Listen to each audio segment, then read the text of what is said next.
So what I want us to do is to start becoming more conscious, start choosing things in a better way for ourselves, and start creating a life that's going to gear us to really take advantage of the opportunities that are going to show up for us in the years to come. This podcast is brought to you by The Integrated Human. We work up, down, inside out to plug yourself into your potential. If you want to see what we are up to and what's next, sign up to our newsletter or follow us on social media. If you like what we are doing, we really appreciate it if you can like our post on social media and YouTube and help us grow.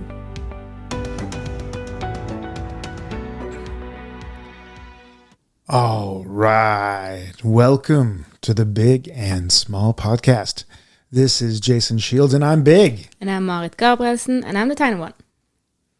So, again, in the hot seat, ready to rumble. We are back. We had a break. Yeah, we did. We actually had breaks this year. Oh my God. That's never happened before. Never happened before. Since the beginning of all time. Of the time when we started counting time. That's it. Before Jesus. Baby Jesus.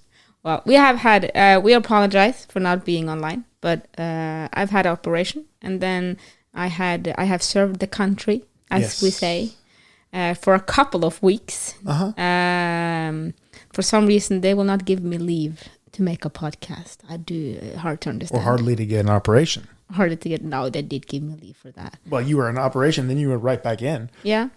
I had my sling and what's it called, ammepute. Oh my gosh! Breastfeeding pillow. Yeah. that I borrowed from someone else because I don't have a baby. Yeah. Exactly. But it worked out. I said, here I am, take me as I am, or never mind. Yes. But they said, you're good enough as you are. Yep. So they were very happy with that. Yeah. Well, like 2% of you is like, it's usually enough for basically anything. Actually, that is actually a valid point. Yeah. Because many of our faithful listeners have been listening for many years now, and many do attend our sessions. Yep. And we talked about before, I feel like when I go back into the army, it's like I'm getting put into a box of an old self. And I sent you a message because you asked me how I was doing. I said, well, it is the army again. So it's the difficulties and kind of the challenge of not falling back into the old pattern. And then you send me a lovely message saying, just remember, you're not the same person anymore, and that you have a much higher frequency and you're allowed to play at that frequency now. And that helped tremendously because then I also allowed myself to, actually I can be the version of me now and not the version I was before. Yeah. And it made the whole situation much more enjoyable. Oh, thank you. That's cool. So that was excellent coaching. And I think also it could be a good reminder for especially the people that have been doing a lot of work with us, that you allow to play at the higher frequency, even in family parties that we're getting into now, and social gatherings and Christmas tables, and you're allowed to play at the frequency that you are. Yep. And a lot of people, weirdly enough, in this whole self-development, self-exploration game, in order to break out of that old box, they go to India and they get themselves a whole new name and they start wearing robes. Well, I did. All that stuff, yeah. Actually, because in the army, my name was Tussedal, but now my name is Gabrielsen. Yeah, so I did change my name. Yeah, you did, but that's a whole marriage thing. That's more traditional. But I didn't go to India. I just found a neighbor boy. Yeah, exactly. Found a neighbor boy. Ooh, that says a lot about him. That's a powerful guy. He's a powerful guy. Yeah, but he did the amazing thing. But a lot of people go to India. They change their name. And they try to make their mamas call them like Sadhguru, or they try to, no, my name's not Fred anymore. It's Sat Sri Akal, and that's what I'm going to be known as now from now on. It's Sit down, Fred. Yeah, whatever, Fred. Have a seat. Have a seat. Yeah. Eat your dinner. Eat dinner. And then Fred realizes later on that, that his mom's voice calls to him as the most beautiful thing in the world, regardless of what name she uses. It's so funny. But then But then, they kind of land a little bit and realize that, okay, I've done this self-exploration and I've opened up some boxes inside myself, but of course I can join my family at dinner. Of course I can hang out and have the old conversations, of course. But again, being at that high frequency allows you to play everywhere. Yeah. So sit down, Fred. Eat your dinner. Sit down, Fred. Eat your dinner. Yeah. So we had, I think the last podcast we talked about surrender. Uh-huh. And then we have two questions, one regarding that and one that we didn't have the time for last time. So let's see if we are able to answer two questions today. Okay, let's go. So I'm buckling up. Yeah. That's I just have to look at my Post-it here. And then the question is, how do you surrender? To get some context to this question, because I know the context to it, and that is that when you are so in the box of thinking about everybody else is doing or everybody else is, and what would someone else think, and you're not able to kind of let go and surrender yourself. How do you get to the point to stop giving up rat's ass? Oh, nice change in the Thank middle you. of yes, very well. You widen my vocabulary. Yeah. So how you're able to surrender, and then if you put it another way, how can you stop giving a rat's ass in what the other people are doing and believe in yourself enough to actually go through that door or let go? There are many roads to Rome. And at the same time, all roads lead to Rome. So generally, when our concept of life is incorrect enough, we get very quick feedback that it's not correct. So for example, you walk, you don't respect walls because in your world, walls can't hold you back. So you break your nose a few times and you realize, okay, you need to respect the wall. Right, so you alter your thinking that walls with those funny things called doors don't affect you because you walk through the door, right? But if you're unlucky in a way, and you have a very nuanced and subtle mistake in the way you're perceiving the world, then you can go through almost your whole life and never get feedback that that's wrong, but it can still color your life enough to keep you in a box.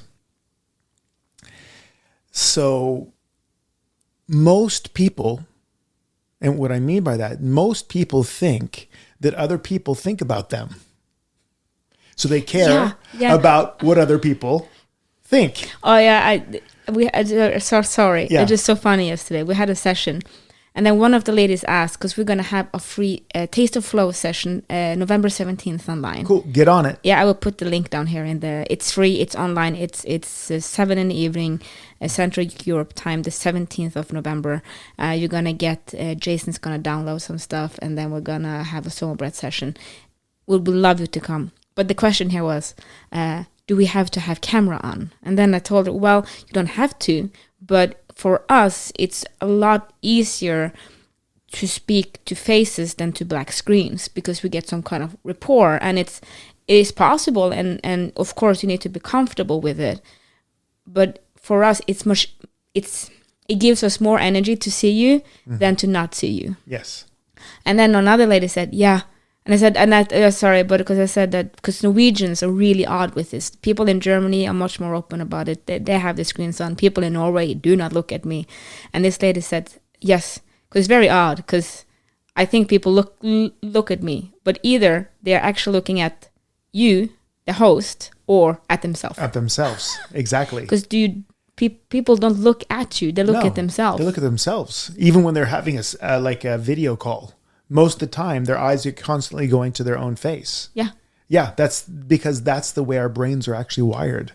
Isn't that weird? Very weird. Yeah, but we're also kind of socially wired to think that other people are looking at us, right? Yeah. So well said.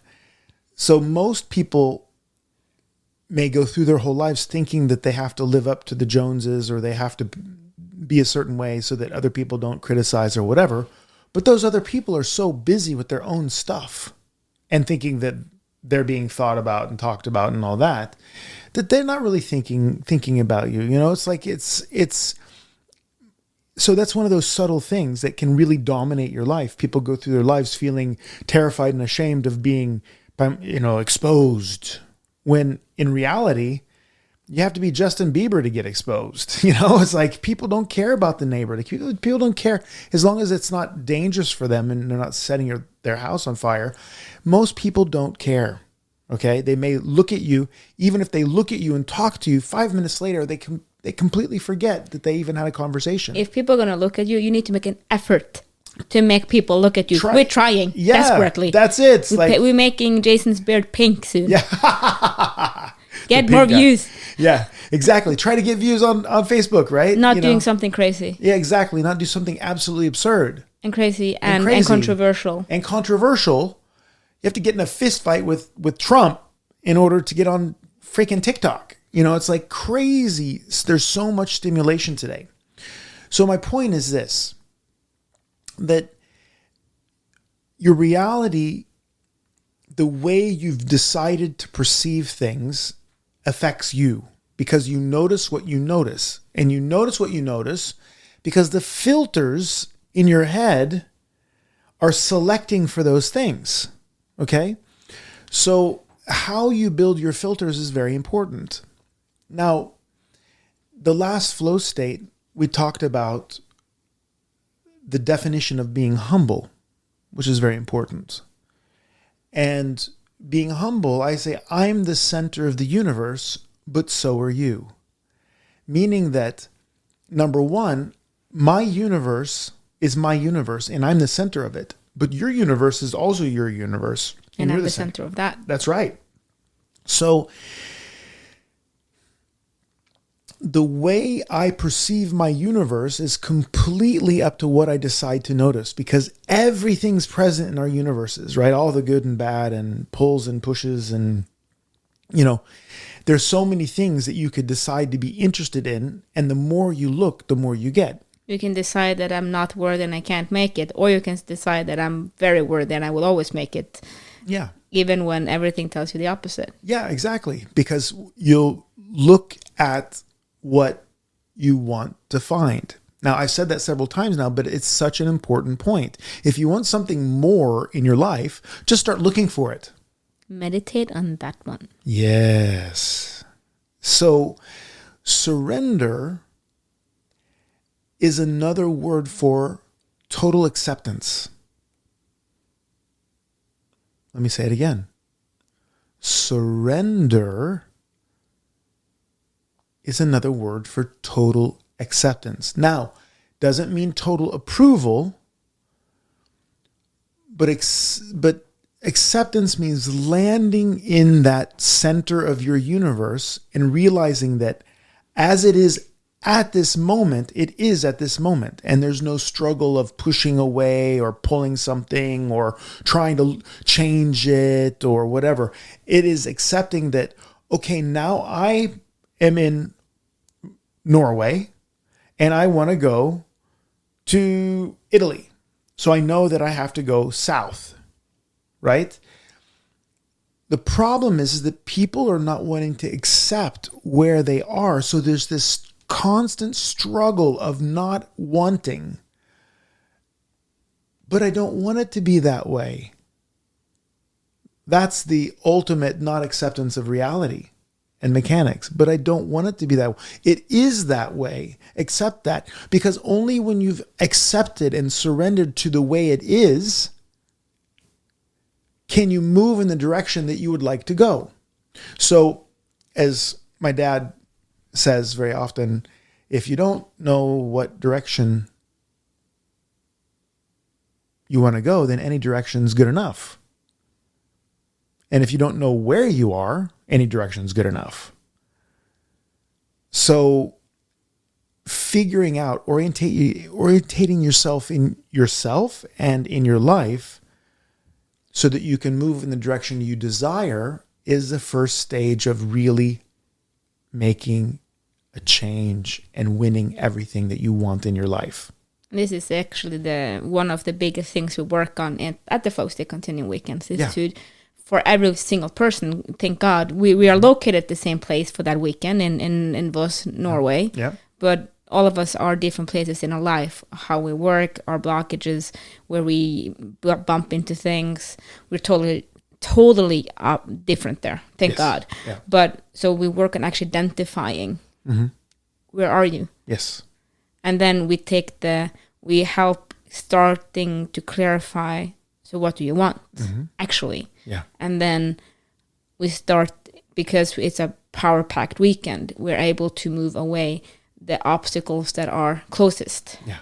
So we move them away, and then you use the next half year to integrate the new frequency in your life. Yes. Because all of a sudden you can breathe more, you can take a step that you haven't taken before. It's kind of, if you move into a new town, let's explore that town first, so your nervous system and your old self, and if your family and friends and work and colleagues can adapt to the new you. So you don't have to sell your car, because if you don't want to sell your car, you don't have to. Nope. Please don't sell your car. Don't have to change your name. And then we go in again. Yes. And we widen even more. Is it still this direction we want to go? Is this still the vision I have in my life? Yes, okay. And you can always change. No, I want to go 5 degrees to the left instead. Okay, then we continue just 5 degrees to the left, and we clear those. Yes. And then you clear and you clear and you clear. Yeah, the system that we're using is like a human evolution and achievement transformation gate. It's amazing because we quantify the change we want to make. We take you into a deep dive, and bam, your subconscious takes it, and you start to make that change, just like Marit was talking about. So when you surrender and you can find your heart and love, your unconditional love for that moment, then you become ultimately powerful, because then you can use and direct that energy any way you want. And then anything can happen, right? And it does require some bravery to do the surrender, because yeah, your body is trying, and your subconscious mind is trying to save you, because it hates everything that's called change. yeah, Everything, because the old pattern has saved you so many times that that's the thing that works. We're going to stick with it. You are alive today. I did my job. You're still here. And then it's about being brave enough to actually say, I'm not going to run this pattern. yeah, So I would actually say I do that to myself. I have the pattern of that we worked with, is that you said, if you do something 3 times, if I send 3 angry messages to my husband, that's a pattern. yeah, Every time I get upset, I blame my husband. If I do this 3 times without him actually having done anything wrong, yeah, look at the pattern. If it's a pattern of 3. exactly. That's right. Over. So if you can find those, maybe that's a place to look. Yeah, that's it. And in that relationship, it takes bravery, like Marit was saying, because the blockages that keep you from your dream life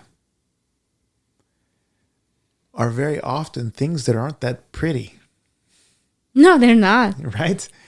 So being able to be grown up, powerful enough and brave enough to look at yourself and say, yeah, maybe I'm bitching out there, or I'm sabotaging myself here because I really don't want to expose myself this and that way, or maybe I do have a weakness here, or maybe I have a whole bunch of trash in my subconscious that I need to empty out, Yeah, but it's so interesting, because I had one of those, I'm like, oh shit.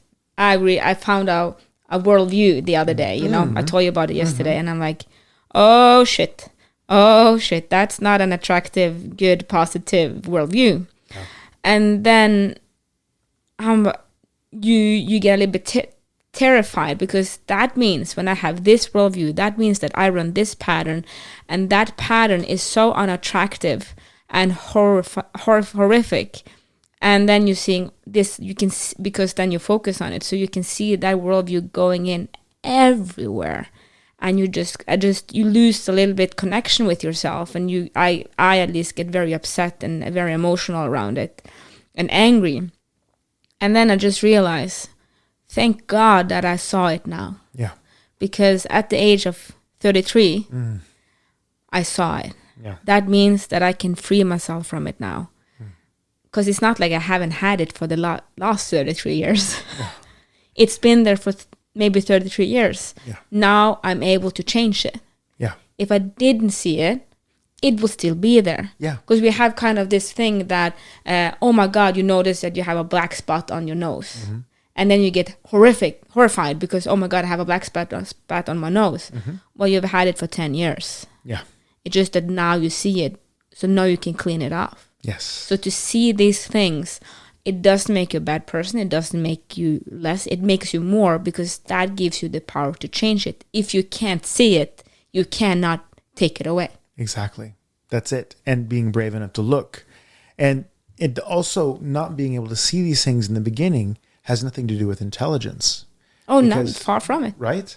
And actually, one of the most intelligent and connected things and that I've heard for quite a while is what you just said, which is it's awesome, which is so integrated.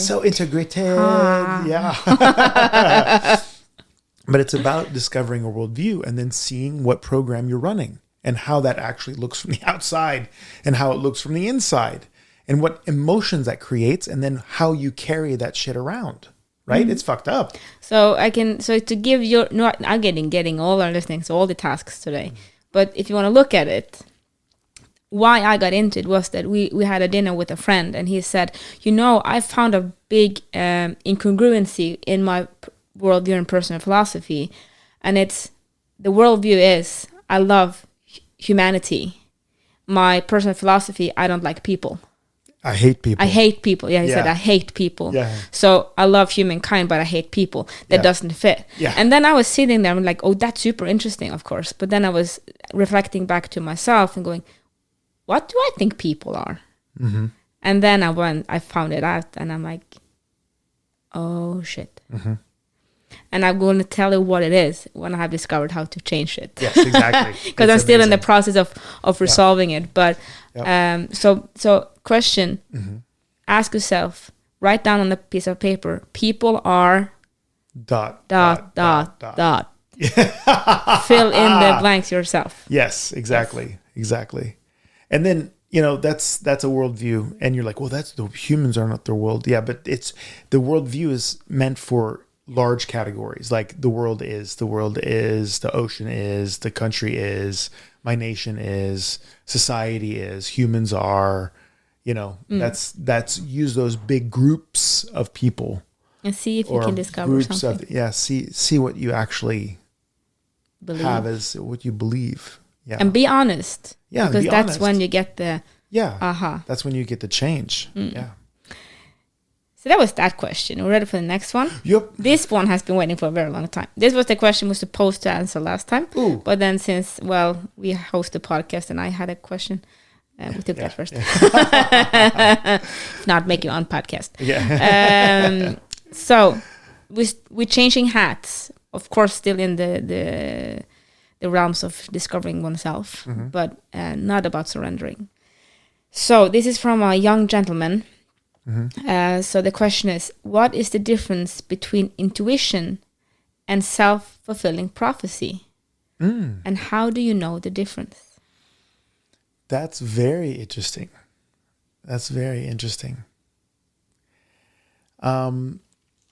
Intuition, interestingly enough, is the highest form of intellectual function.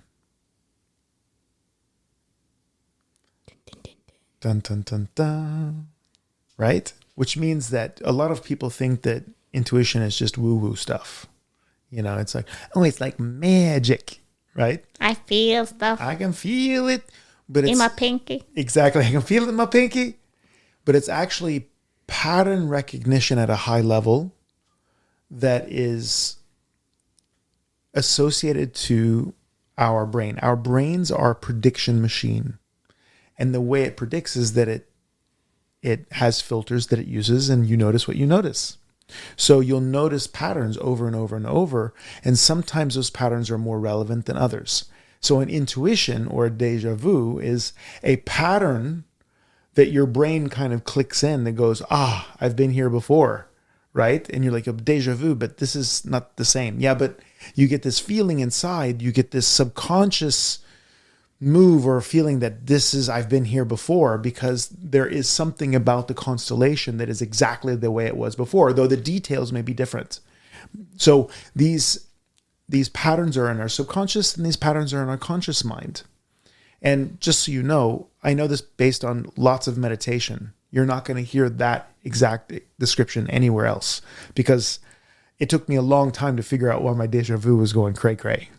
And I realized, it's a general shape, a general pattern. And that's what a pattern is a shape.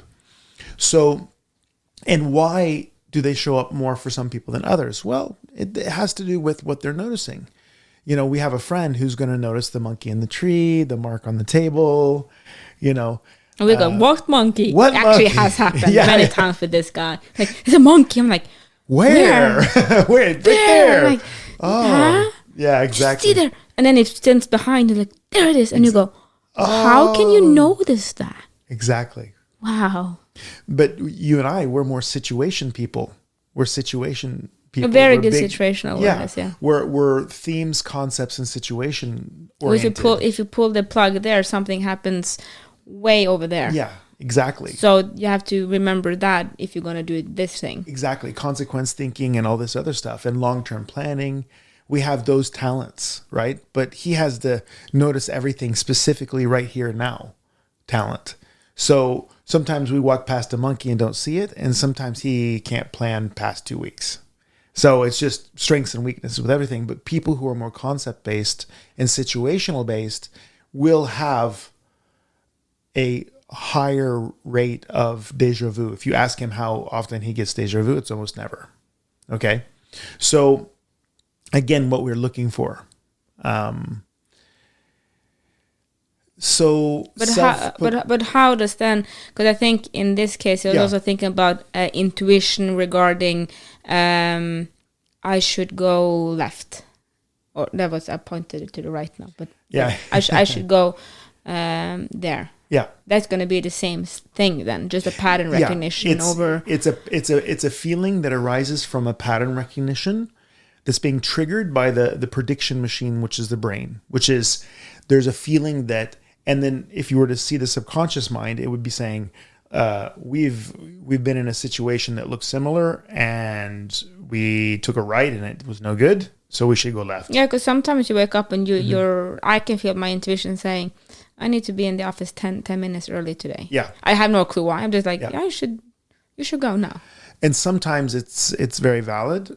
Because there is a situation that does arrive or arise over and over, or you can just feel that the combination of the things that happened the day before, there's something up, something in the field. Yeah, you can feel that there's, because if you feel it when I have those, I feel it in my gut. Yeah, gut. Yeah. My gut is just saying, you should just go now. Yeah, exactly. Like. And it's amazing how on point it is. It is, yeah. And it's the subconscious mind, right? It's the subconscious mind, which is insanely powerful. And it's like, again, we always talk about this, but the conscious mind is a postage stamp, whereas the subconscious mind is a football field in terms of information crunching. But would you then, I'm taking it further out again, when we clear the blockages in a flow state, will you then kind of, I don't know, your focus is still the postage stamp, but if you say that you have a football field that is filled with fog, you can't see, you can't even see there's a football field, you can just see straight in front of you. We then see that you manage to clear away some of the fog, so your subconscious mind can bring in more of the surroundings. That's right. Well, yes, that, but I think we're maybe understanding what the example 2 different ways. The more meditation you do and the more inner work you do, the more clear your subconscious football field mind becomes. Yes. So you can actually see the way it's working. And that's why I'm saying that description of the pattern recognition thing. That's because I've actually experienced myself doing this. I've seen the mechanics and then I see it in other people. And then that's... So the more meditation and inner work you do, the more aware you become of the football field. Yes, you become and then, much more of aware. course, and then you will get more intuition. You will build your intuition because you're managing to bring in more of what's happening around you and not just what's in straight front of you. Exactly. Yeah. That's it. And you also see more consequences with people, inside people, and processes inside them. It's very interesting. So, I know you've noticed this already when you've been doing all the work and meditation. You understand people a lot better now. And you can give advice in a completely different way than you could maybe 5 years ago. Oh, yeah, big time. Yeah, because it's about knowing, they say know thyself. Well, when you know yourself, you kind of know the mechanics of everybody else. Not that it's copy paste everywhere, but you understand how things fall together. Well, it's when you accept a little bit about that you are totality, and then also that people do as good as they can with what they have. Yep. Then what I do is that I just jump inside them. Yeah, but that's it. I really just jump inside them and I go, oh.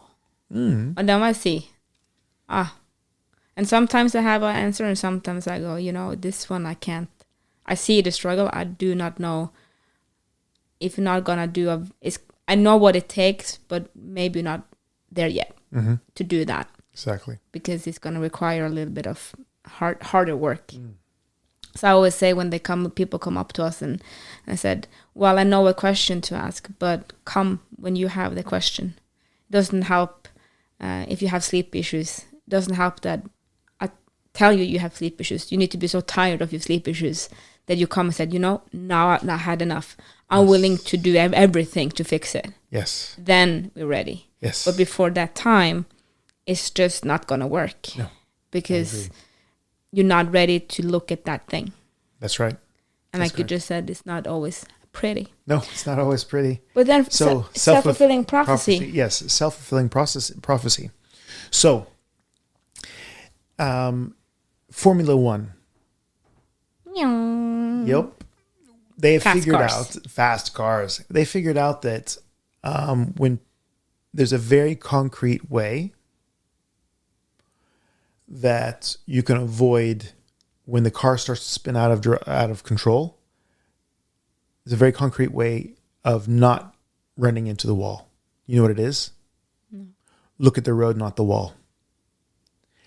In almost 100% of accidents, and they tested this on normal cars as well, but it was first done in Formula One.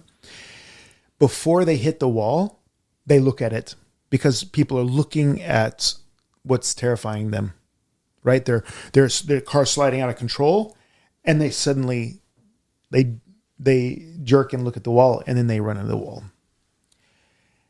This is self-fulfilling prophecy. If you look at the road because you want to look where you want to go and not where you don't want to go. So that's to avoid the accident. So self-fulfilling prophecy is, being in a way so sure, that Joe's not going to pay back the money. And then you tell, your wife that Joe's not going to pay back the money, and you tell the neighbor Joe's not going to pay back the money, and I don't think Joe's going to pay back the money. And over when you time, say it like this, exactly, I don't believe it. Yeah, I just have this feeling that he's not going to pay back that money, and and then you treat Joe a certain way because you already know that he's not going to treat back the money, and then you're gonna be Joe didn't pay back the money. Fuck him, motherfucker, didn't pay back the money. And then Joe's like, that guy's treating me like an asshole. Fuck him if I'm going to pay back the money. Do you understand? It's kind of like we exude and advertise and buy into a story so much that we make that stuff happen. And people are like, well, I never do that. Get out of here. Get out of town. You do it. Everybody does it because you treat people as if they're going to be good, as if they're going to be bad, as if, and you have internal struggle. Let's say that I have paranoia issues. Let's just say because I've had some bad experiences with people before because I believed in them. My worldview is I believe in people. That's not my worldview. Well, I can say that. I believe That is in people. not the worldview I discovered in myself. and people get believed in, and they get believed in so much that I would overgive so much. There's no way they could give back or reciprocate or show up or do a good enough job or whatever. So they end up letting me down, right? And it would be like shock. And then I get paranoid. But it actually has nothing to do with people. It has to do with my worldview when it comes to people. Because humans are total and they show up the way they show up and they do the best they can with what they have and they give what they can give and they would like to participate, but you can't force somebody to be loyal because you never know what situation they're actually in.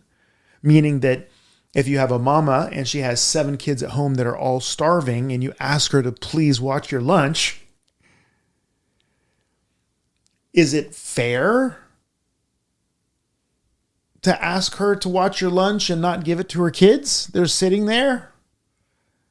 Or is it better just to try to figure out how you can help her with her kids, or you can avoid the situation in general, right? So my point is that because you are the center of your own universe and so are they, you never know what their universe is doing to them and how they're going to respond. Now, does it mean that you can never count on anybody? No, but you have to make sure that you're all wanting the same thing. So, people participate in your life at a good level because they have self-interest in doing that, because they're the center of their own what? Universe. So why should they sacrifice their whole universe for you?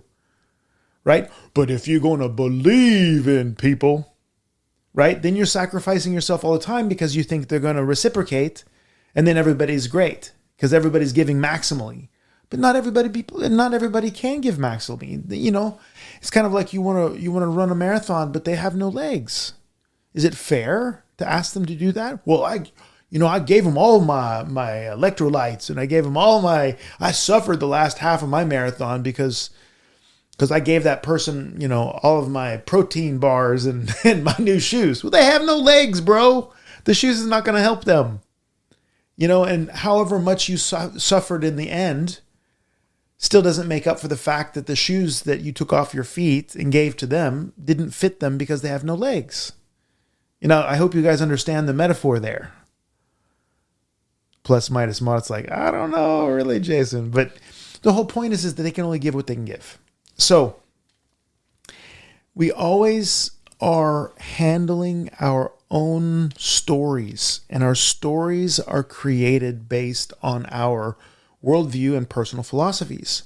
And that's what we're at the flow state continuum. People are giving us all that great feedback for, because their lives are changing. Their choices are different because they are different. And the way they see their life is different. We always talk about if you change your body 1%. Nothing changes. Nothing changes, but you change your perception 1%. Everything changes. Everything changes because you make different choices over time when you see things differently. But would you then say that the difference between them, the self-fulfilling prophecy and the intuition, is that the self-fulfilling prophecy is what you manage to focus on within the postage stamp, while intuition is what you can absorb from the whole football field?